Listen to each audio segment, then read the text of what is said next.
Are you really planning to leave? Yes. The idea of eternal life. It's begun to frighten me. I struggle to renounce our conventional wisdom.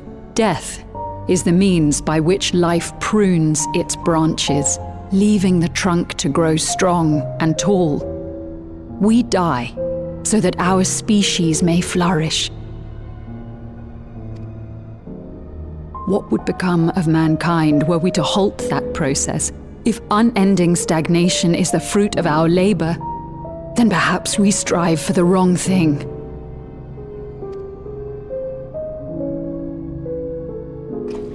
Your argument is a rejection of Master Calix's vision.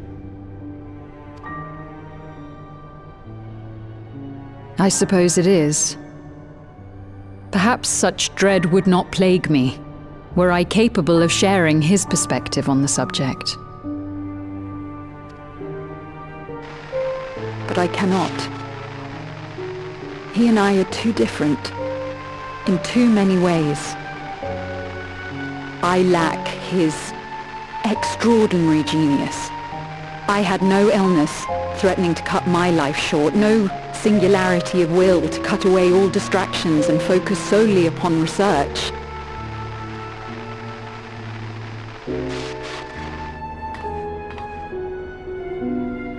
I have nothing but respect for his determination. The way he overcame his prognosis and seized the means to transcend death itself. But I'm not convinced that this obsession with living is the right path.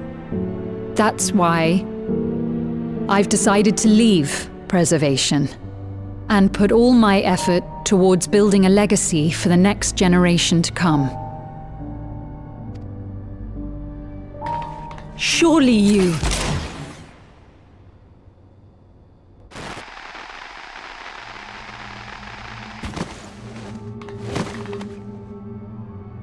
Protocol, you understand.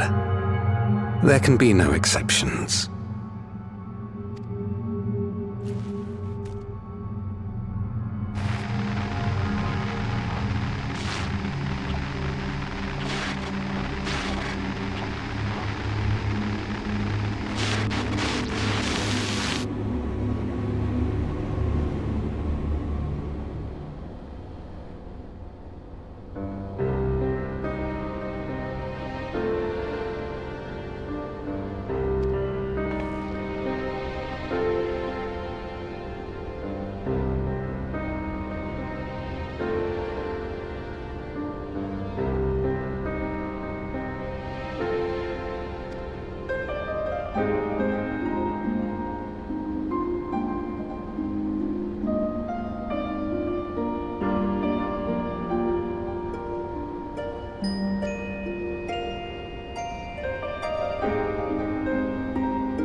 This terminal doesn't look special to me, but this is definitely what we're after?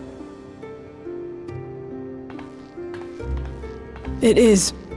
But whether or not it will suffice for our purposes is another question.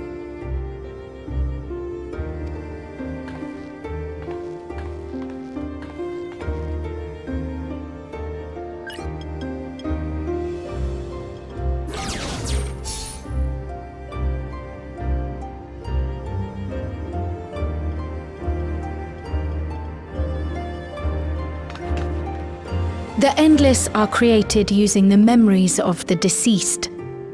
But as memories are, in essence, collections of data, the resultant entities have no physical form. These data entities, as we might call them, have only two methods for interacting with the material world. One of these we saw in Living Memory, where the Endless are granted temporary bodies through the use of corporeal ether. They become much like solid ghosts that one can see and touch.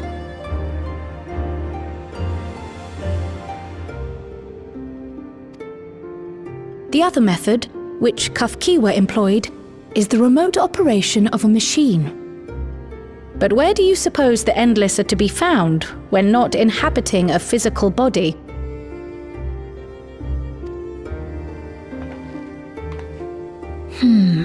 The Endless are memories, and if memories are data, then...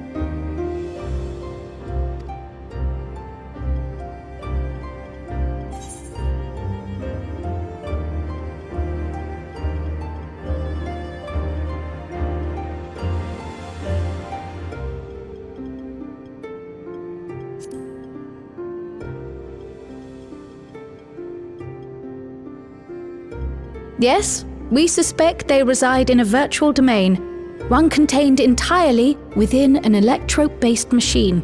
We've seen such a realm before, after all.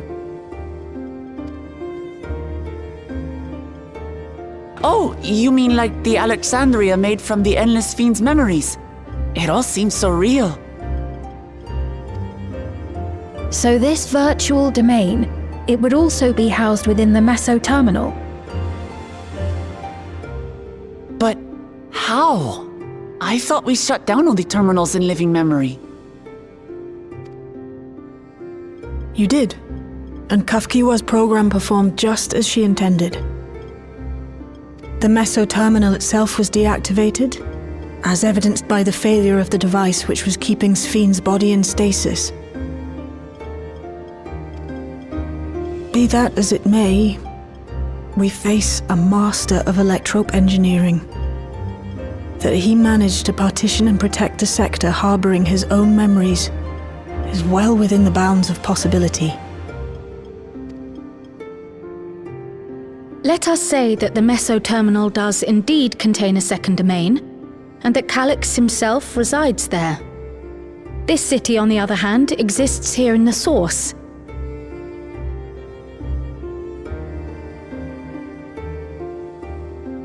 That being the case, I thought perhaps we could prevent his remote interference by closing the gate to the Golden City, and thus severing the connection between worlds.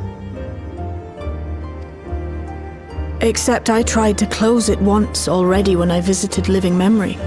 The process required administrative authorization, a restriction I assumed at the time had been imposed by the Queen. But now you think Calyx might be responsible.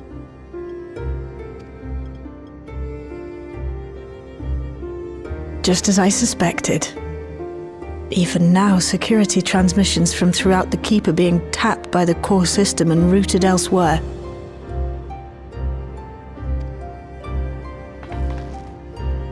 Almost every single one has you as its focus. He's keeping track of the keyholder's movements.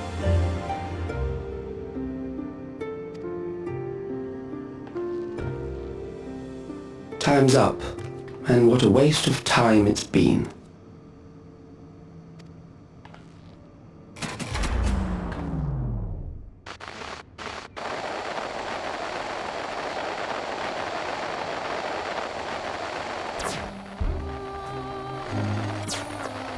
hoping to find me by tracing security data.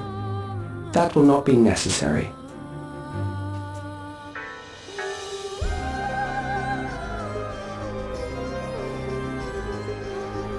Through a not inconsiderable effort, I've taken your measure and prepared a force sufficient to subdue you.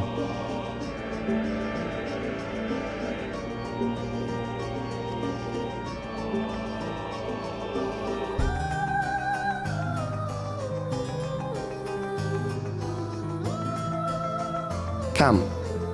I invite you to the upper reaches of the Meso terminal. The storage device which holds my memories is there. Break the memory bank and victory is yours. I, in turn, will seek to wrest the key from you with any and every means at my disposal.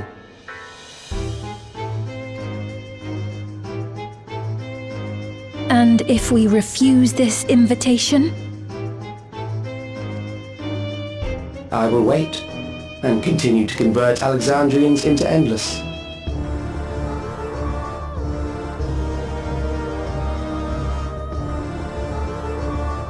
Consider the urgency of the situation and make the wiser choice. Answer me one question, Calyx. The Endless Fiend. When she was queen, you had her face an impossible task, then manipulated her into using the key when she was at her most desperate. If you can do all that, then why not whisk it away when her plans went to ruin? Why let it fall into our hands?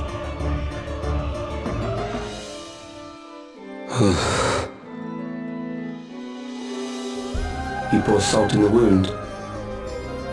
That disaster was a miscalculation on my part.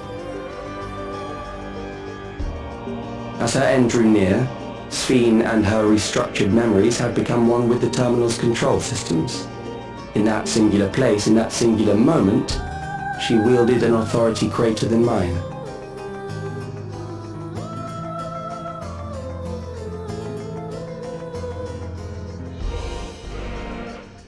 Thus she was able to shield you, the neighboring sovereign to whom she entrusted her nation's future, and the hero to whom she entrusted that priceless key.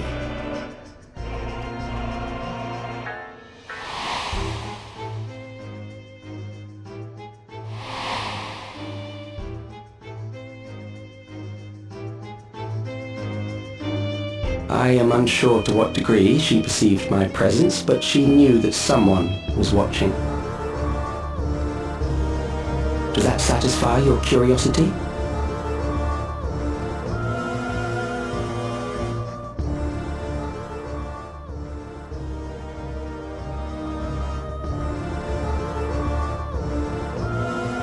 It does. And I'm satisfied that you will take nothing more from this nation. Not one more life, not one more future, not one single smile from another child's face. You hear me?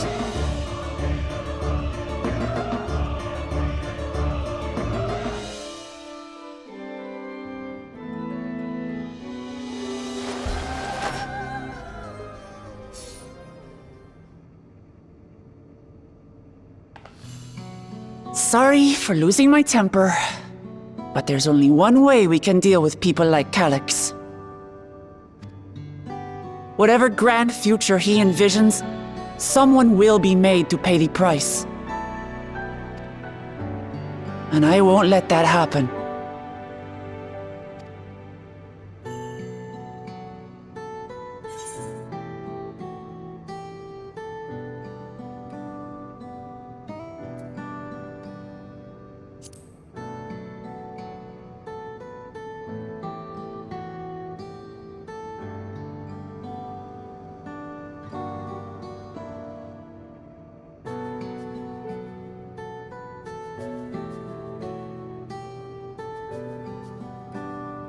If I may, I realize it is not my place to say this.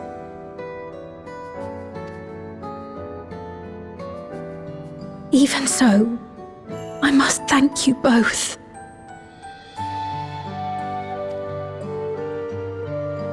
on behalf of my other self, allow me to say how grateful I am to have you as our champions.